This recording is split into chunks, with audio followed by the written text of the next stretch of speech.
my camp classroom here at South Mountain YMCA camps. Today, like I said already, we're going to be getting into fire building. Alright, so for fire building obviously, whenever you make a fire at home, you want to make sure it's in a safe, contained area. And you want to make sure they have someone there to supervise and help out, a parent or an older sibling, someone responsible that can help you with anything, whether or not that might pertain to the use of fire in general, whether it be matches or a lighter or whatever you're using as your ignition source, or just in general for the safety aspect of everything. So we're going to get into this video. I'm going to be doing the commentary. I hope you guys enjoy. We'll have some fun while we go along. So welcome. I'm going to say it every time. I love that camp from home, that camp emblem that he does there. That is fun with the moving graphic behind it. That's a fun little touch. So here we have our fire circle and my knee. I believe that's my right knee. We have everything laid out that you would need to build a small fire. The biggest thing to talk about here, obviously, is the fire circle itself. Alright, so as you can see, we got this nice rock circle. We're utilizing, in this video, we're actually utilizing the infamous Ranger's fire circle, which is one of the less known fire circles. The Ranger's fire circle, or the pit, it's actually 3 fire circles in a row at the bottom of this little hillside with all these benches on it. It's a beautiful little setup. It's really kind of probably one of the cooler looking little setups we have amongst the villages, in my opinion. You know, Corey and I like it. That's one of our favorite. As you can see, we cleared out the fire circle from the winter. Because over the winter months, the fall and the winter and everything, in the spring, you get all kinds of leaves and other obstructions in there that may be trapping moisture. So you want to make sure you clear it out with a leaf blower or a rake, or just by hand in general. And we've got our bundle of sticks. We've got right there. All right, so that's a little bit of hemp that we're going to use as tinder. Some rope that we broke up, and you break it up with your fingers and make it into a nice little bird nest. Splinter it all up. It works wonders. It's probably one of the easiest to get a hold of. Quick ways to do tinder. Now that's something actually. If I know I'm going to be building a couple fires, I'll prep a good wad of that, decent sized wad of that in my pocket ahead of time. Then we just got your basic Bic lighter. All right, we're just doing a simple fire, nothing other trick stuff. There's actually going to be an online segment. I'm trying to remember if it's later on this week, which would only be tomorrow, so it's not later this week. But later on in the series, there's going to be an online segment from Corey where he does some more traditional and old school fire starting methods. For this one, we just got some cardboard, some sticks for tinder, a little bird's nest of string, pulled apart string. We obviously have our wood for making the actual body of the fire. All right, now you want to make sure that everything's cleared out in the actual controlled area or pit where you're going to be building your fire, and as dry as possible. Now, if it's a little wet there, don't worry, we're building above it, so we're not going to be, it's not going to have too big of an effect, but the drier the better, right? And we're prepping our little bird's nest there, so that it's nice and spaced out. We don't want it too smushed apart. As you can see there, that little pinch of it is really on a perfect situation, is all you really need for getting it going. So we got our little pinch of the bird's nest that we're broken up string, kind of shaping it. We're going to just place it. We got a little bit of some dry stuff from some older wood that we found in the area that's really flaky, really breaky. It works really well for something that you can quickly ignite, and that's going to take really quick once you bring the ignition. Because for every fire, right, so you need fuel, you need oxygen, you need heat.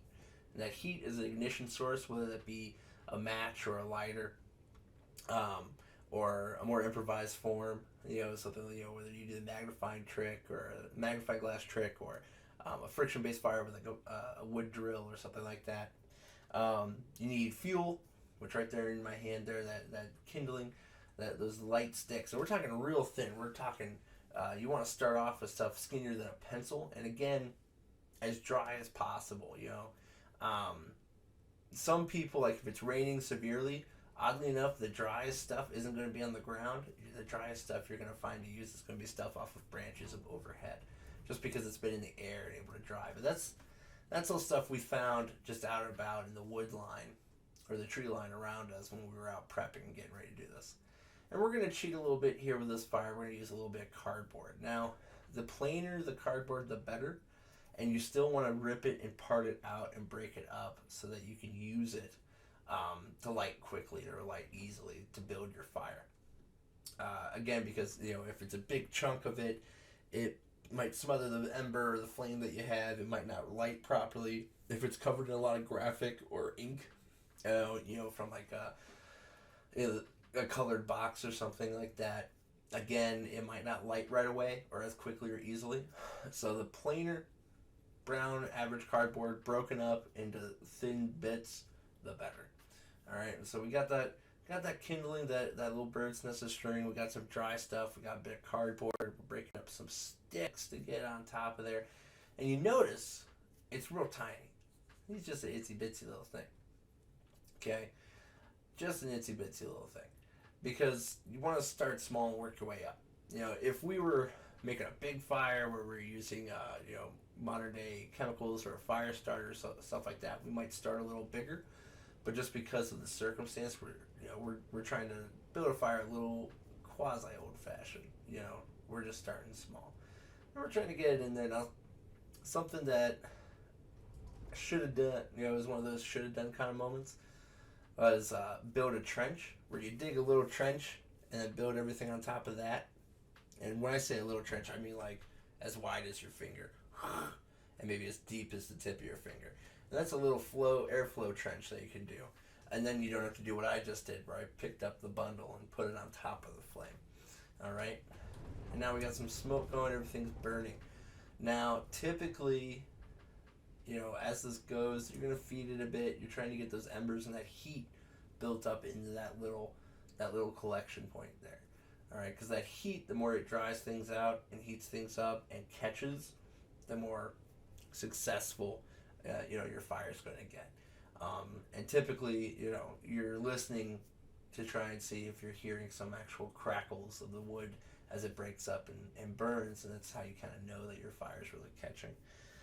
All right, and now we're getting to the oxygen part. So we talked about the fuel, which was the wood itself, the paper and everything, the heat, which was the ignition from the lighter, and now we're doing air. And you'll notice I got my hands up here at my mouth, all right? So this is something Corey taught me years ago, and I've caught onto it and stuck with it because it works, all right? Because so often, like, you're getting the fire going, you got to get some airflow in there. You could cheat and wave something like a clipboard or an envelope or something at it to try and get that airflow at it. But it's not directed very well. It's just kind of there and going. And too much wind, if it's a small pile up like this, can break it up. So you do what's called the Neil Diamond. All right, you see, I don't know what I was trying to do there. It's bad decisions. All right, but the Neil Diamond, you take your fingers, your thumb and your index on each hand, and you bring them together and you make this little diamond.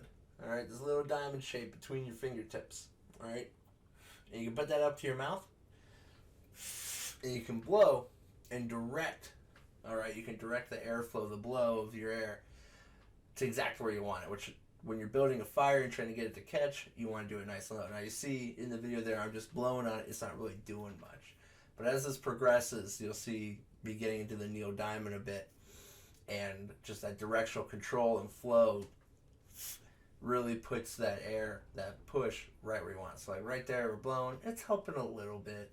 It's doing a little bit for us. But it's not doing a ton. Okay?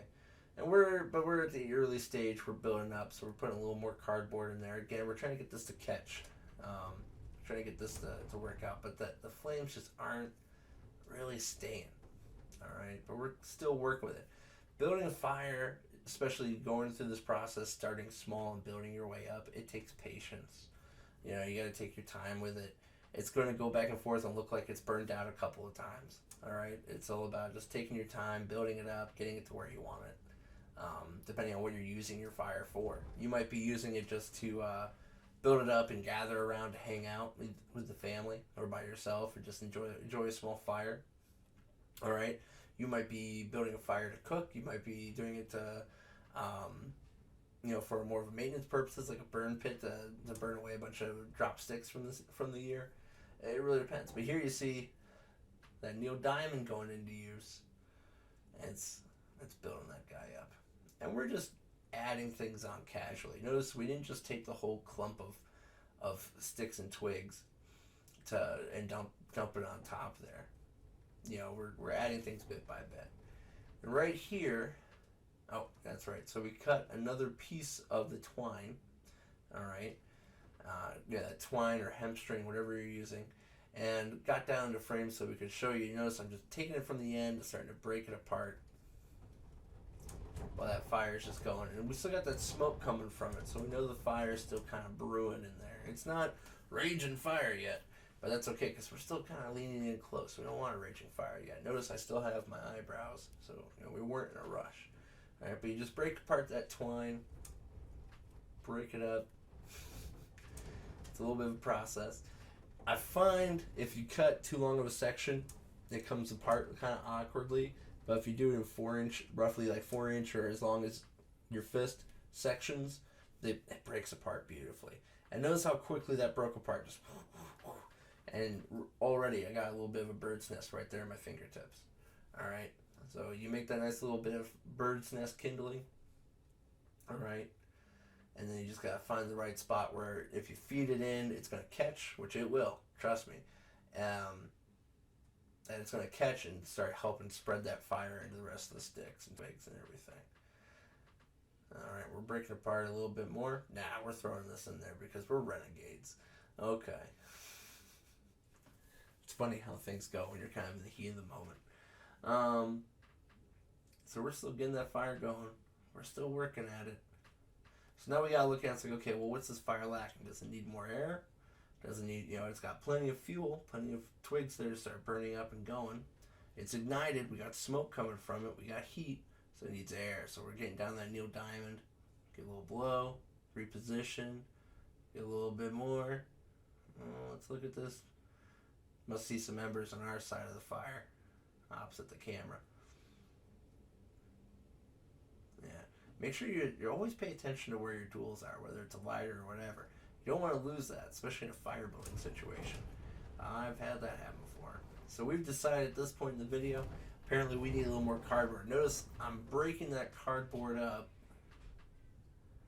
getting that colored stuff off, showing all of the wonders that are the basic brown cardboard. Now that box actually was a box of brownie mix, which we'll talk about that another time. We're breaking it up, getting those nice small nitty gritty bits so that they catch easier. Again, if it's a big piece, it's hard to position, put it right where you want it.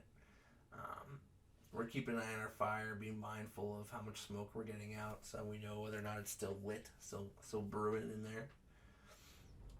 And we're going to take that, and we're going to follow behind where we had that last little bit of a bird's nest.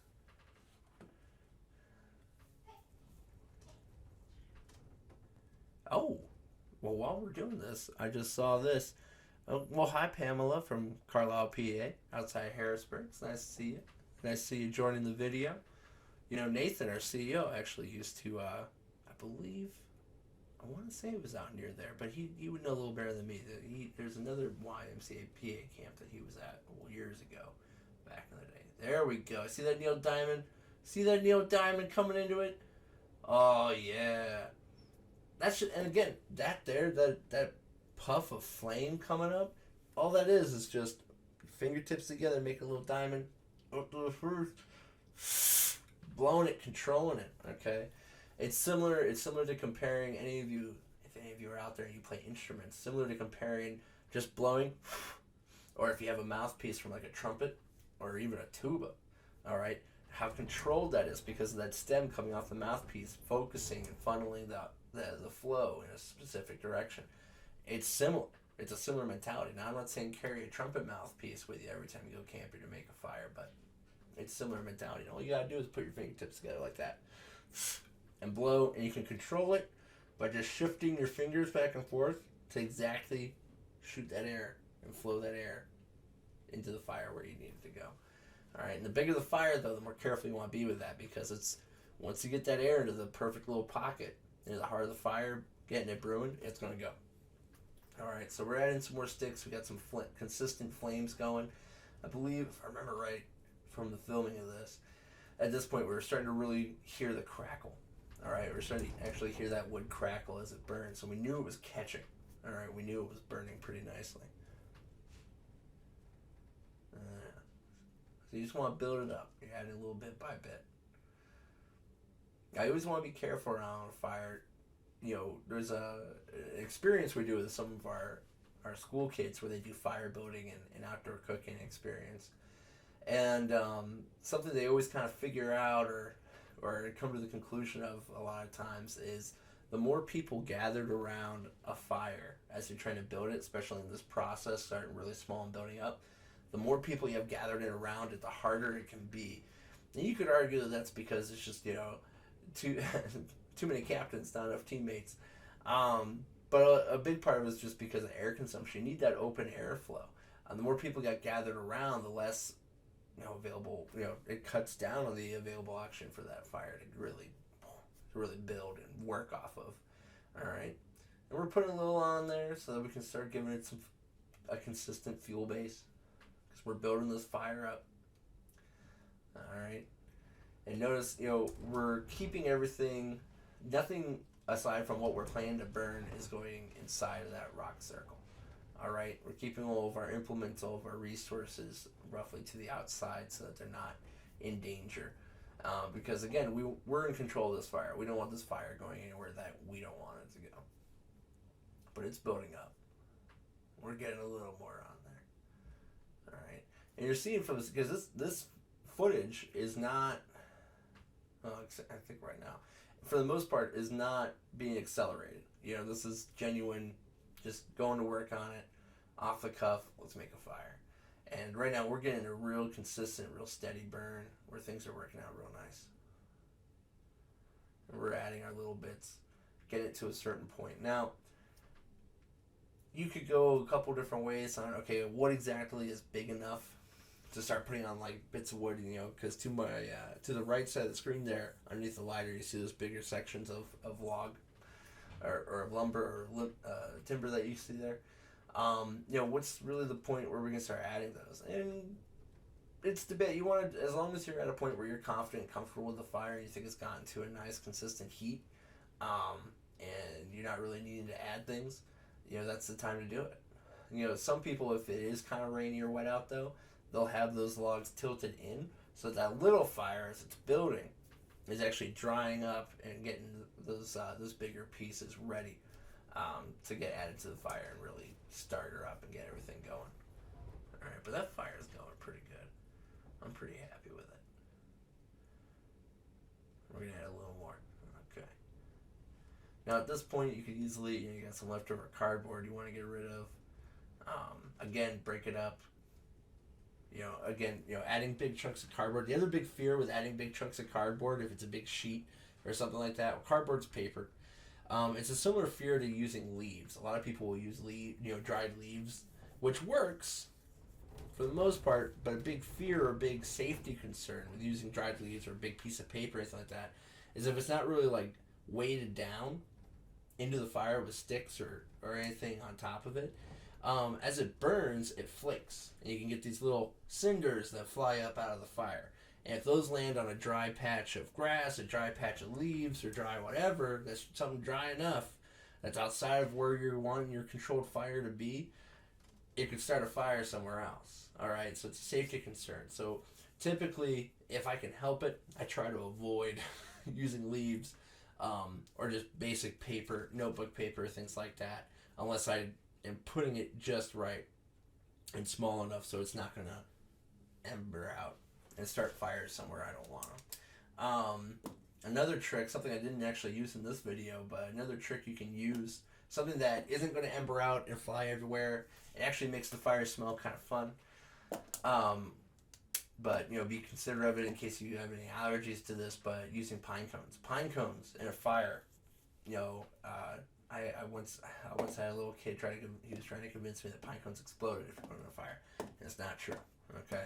Pine cones in a fire, if you put them in a fire, get them lit, they burn pretty slow because pine, naturally as a wood, is pretty moist. It holds moisture really well. So a pine cone, it's going to burn. They're going to light. They burn kind of slower. it helps you build up embers as well as it can help you build up a fire. So pine cones, if you have dry pine cones around for when you're building your fire, are pretty nice. So now we're at a point where we got a nice little bit of coals. As you can see at the bottom, inside the fire, you got the white that's a brewing in there. That's kind of like the heart of the fire where everything's at. So we start adding some wood around it, or on top of it. Good job, Tony. You start adding some of those bigger pieces of wood to really get the fire a brewing. All right, so we got a couple little bits here. Now this was wood that we split from bigger sections earlier in the day.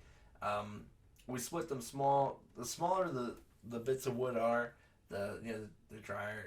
It's easier to dry them out if you have to dry them in a pinch, put them out in the sun for the morning or whatever. But also in building a fire from small to big, it helps you control the process as you build up in size of material, as opposed to, well, I built this nice little heart of the fire going, this nice clump, and I'm going to put this giant log the size of my chest on top of it. You want to build up the process in a reasonable fashion, where you're going bit by bit, sizing upwards and scaling appropriately. So right now we got those bits on there. You see it's really starting to smoke because there's that little bit of moisture probably in the wood, because it has been raining up here last couple of for a couple of days prior to this. It's been raining a bit today even. Hope everyone's staying safe with the weather as it is. All right, well, we got it going, and you can see in there the flames coming up, licking around the wood, starting to get everything to catch. And we're gonna leave this here for a second as it goes. And it's going and going and going. But it's catching really nice. Now look, from the looks of it, from how fast that smoke is flowing, I think we accelerated the video here a little bit, because fire does take time. But at the same time, fire's not the pickiest of eaters. All right, whatever you put in front of it, it will eventually find a way to consume if it's allowed to. All right, and it's building and building. But notice we're not going outside size-wise. We're not going outside the parameters of our rock circle. We're staying within a safe clump right there inside of our rock circle where things aren't going to escape us or get too crazy. And with that all being done, we have made a fire. All right, now something you can do, fires take a little bit of maintenance, especially when you're doing it controlled like this. So eventually, if this fire's going on for longer than a couple of hours or longer than an hour or so, we're going to want to go back and add some more wood. We're going to want to go back, say it needs a little bit of a pick-me-up, do that Neil diamond again, where we take our two fingers on each hand, bring them together, pinch it together, make a little diamond, bring it to our face, and we blow and make it controlled. If you want to practice your Neil diamonds at home, something you can do is you take a scrap of paper or a tissue, if you have a spare tissue or something, and you put that on an open table and use your Neil diamond. You can even make this a race, all right, at dinner time with your dinner napkin. If you have a light paper dinner napkin, and you do your Neil diamond, and you have a race, you try to see who can blow it from one end of the table to the other. All right, there's all sorts of ways you can practice this, even though you don't have a fire right in front of you. But like I said, whenever you build a fire, for reals, whether it be out in the backyard, out at a campsite, or at camp, you want to make sure and ensure that you have someone responsible, an adult or an older sibling, who's there with you just to help you along the way and make sure we're doing everything right. As you can see here, I'm popping back into frame here on the left. I think I'm coming back in to check things out a little bit, see how the fire's doing. All right, because you want to, if you light a fire, you never want to just leave it unattended, all right, and just disappear deuces over the hillside. If you start a fire and have a fire, you got to keep an eye on it. If you know you're going to be leaving for a long period of time, you put it out. Now, a survival situation, that's a different story. But when we're talking out in the backyard, out at a campsite in the woods, here at camp, you never want to leave a fire unattended. All right? Looks like we're doing the Neil diamond a bit more. Getting that airflow to it, keeping that fire brewing so it can really catch those logs. All right? Because again, whether you're just trying to catch those logs so you can hang out around the campfire, or if you're trying to catch those logs because you're building a bed of coals for cooking purposes, maybe you're cooking dinner or a tasty treat, whatever the reason be, you want to make sure that you're building it up and getting a nice, strong, consistent fire that's going to be able to last. Now you see here, I'm repositioning a little bit. I probably want to reposition because I'm thinking to cook something up on this fire. All right, you'll notice here that in this repositioning, a lot of those embers are starting to die down and disappear a little bit, right? Okay. Oh, we just had to go with the Trinity, did we, Tony? There we go. The nice little triangle box. All right. Because there's a couple different builds to a fire. Now, the fire that we were doing here start off with pretty much just a stack fire or a pile fire, building up into a bigger pile fire. But some people will get more particular and specific. Maybe they'll do a log cabin style fire where they stack the wood, stack another 2 bits on top of that, and build inside and start the fire inside of that. Some people will do what's called a teepee or a lean-to style fire, where you have everything stacked, either like a teepee with your tinder inside it, or maybe there's several different ways to do it. If you look online, or even if you pay, stay around for other videos or other materials that we'll be putting out as we move along here, as the days come through, there's a lot of different options out there as far as specialty or specific fires, and what are they good for? Is this fire better for cooking than the other? What fire would you make to stay warm if you're cold and freezing and wet after a long day out on the hiking trail? There's a lot of different applications. It all depends on how fancy you want to get and what the particular reason for your fire is. But with this guy, we're just letting it brew up. And see, even though we repositioned those logs because we had that trapped heat, this is nice. Because we had that trapped heat built up, and then we added extra food that was dry, thin stuff that was able to catch quickly, this fire is built into a pretty nice little fire. And, for the size of fire ring that we've provided for it. Big enough where we could easily, on a fire like this, you could cook yourself some hot dogs, you could do s'mores. Without a doubt, you could do s'mores. But there's a trick to s'mores. You don't have to ask me during the summer. But you could do s'mores, you could do, peach cakes, you could do this. There's a lot of cool little things that on a basic fire like this, at this size, that you could cook, to enjoy. As well as just being able to warm yourself up, have a little bit of fireside light at night to hang out by. Alright, so that turned out pretty nice. Alright. Pretty happy with that. I was pretty happy with that fire when it happened. I don't know why I'm happy with it now. But, look at the time. So, with all that said and done, I hope you guys learned a lot today. With a fire, make sure, like I said at the beginning of the video, make sure that you have a circle of rocks or a proper pit to build it in. Again, just for controlling your fire for whatever purpose you might be doing it with. Make sure you have someone to help supervise it, whether it be a parent or an older sibling. And just overall, make sure you're being safe and responsible with your fires and putting them out when you're done with them. To put them out, there's a lot of ways you can go about it. You could put it out with some water and smother it that way. Personally, especially in a campfire ring setting like this, I like to wait for it to burn itself out, and then use some dirt, as we are here in the video. Use a bit of dirt, bring that in to smother the fire out. Now this was near the end of the fire. It burnt up most of its use, and we're just getting some dirt in there to help put it out and everything. There you go. And it's going to be smoky when you're smothering it. That's just what happens. Whether you're dousing it with water, dousing it with soil, or whatever, it gets smoky. And so you just smother it a bit. And this is actually kind of cool because you're getting to see a better view of this fire pit area. There's another fire pit behind me, another one in front of me. It's a cool little layout. It's nice to check out. And I'm flipping out any logs that are still burning, getting a little more dirt. And then once you have a sufficient amount of dirt in there, just going to get in there with the shovel head, mix everything around a little bit. And there you go. Yeah, let's get a little more dirt there. We must have built a good fire because it was fighting us putting it out.